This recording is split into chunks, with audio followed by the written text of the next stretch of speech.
justement, c'est intéressant parce que ça mène une question, je l'ai un peu senti peut-être en tant que lecteur, mais moi, vraiment, cette question, je la pose pas à chaque auteur, mais vous, je vous la pose. C'est-à-dire que la 5e partie, c'est les défis de l'émancipation, donc les nouvelles guerres sexuelles aujourd'hui, et demain, l'Amérique, toujours malade du sexe, c'est la question que vous posez. Et on a le sentiment que cette dernière partie, mais on pourrait en faire un bouquin. Mais sans aucun problème. J'en ferai peut-être un livre, je ne sais pas.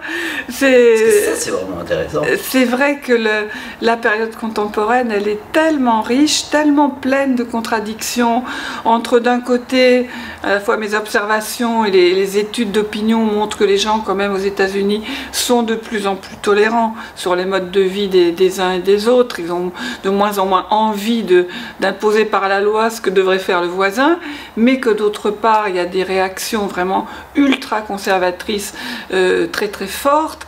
Le fait qu'on est dans un pays d'héritage puritain et qu'il y a aussi, comment dire, une pornographie, une vulgarité extrêmement présente, qu'une morale affichée très forte va toujours de pair avec une belle hypocrisie aussi. Ça, il y a beaucoup de matière. Une pornographie plus présente qu'assumée. Je pense que le phénomène de la pornographie à l'âge d'Internet est quand même assez difficile à appréhender, parce que c'est mondial, et qu'à travers à travers le monde, il faut avoir un ordinateur ou un moyen de se connecter, et à partir de ce moment-là, la consommation de pornographie est vraiment, malheureusement, j'ai envie de dire, assez universelle. Il y a des chiffres sur ce que génère l'industrie du porno aux États-Unis.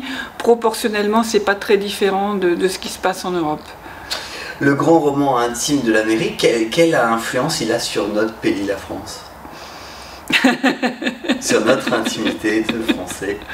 Je pense qu'il y a des éléments issus du puritanisme américain qui se retrouvent en France. Si on remonte chez les puritains de la grande époque, c'est-à-dire au XVIIe siècle, il y avait par exemple tout un rituel pour les pécheurs, alors c'était le péché sexuel en général, mais pas uniquement, qui était d'être, comment dire, condamnés publiquement. Ils devaient confesser leurs péchés en public, être donc vraiment humiliés devant tout le monde. Il fallait raconter ce qu'on avait fait de mal ou au moins de secret. Puis après, il y avait la punition, le repentir, et finalement, pour ceux qui avaient de la chance en tout cas, la réintégration dans la communauté.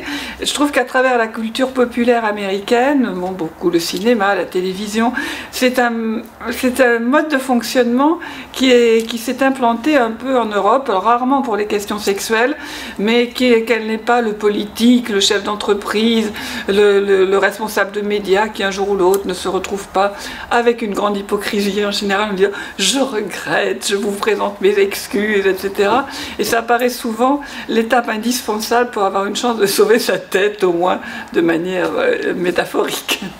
Alors, la question que je vous pose, c'est pas un piège, mais j'aime bien poser cette question. Pour quelles raisons les lecteurs devraient lire du sexe en Amérique? Pourquoi ils devraient s'intéresser à votre travail que vous avez fait depuis 5 ans? Moi je le sais, j'ai lu le bouquin et je suis là pour ça, pour donner envie aux lecteurs.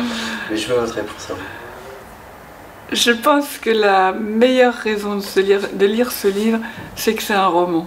Ouais. Que c'est tout un roman et que ça vous parle d'êtres humains qui nous ressemblent à tous et qui sont confrontés à une question qui nous passionne tous, et à travers des époques différentes, où ce que je trouve très humain, très touchant, c'est que les circonstances géographiques, historiques peuvent être différentes, la morale peut être différente, mais au fond les êtres humains ne changent pas.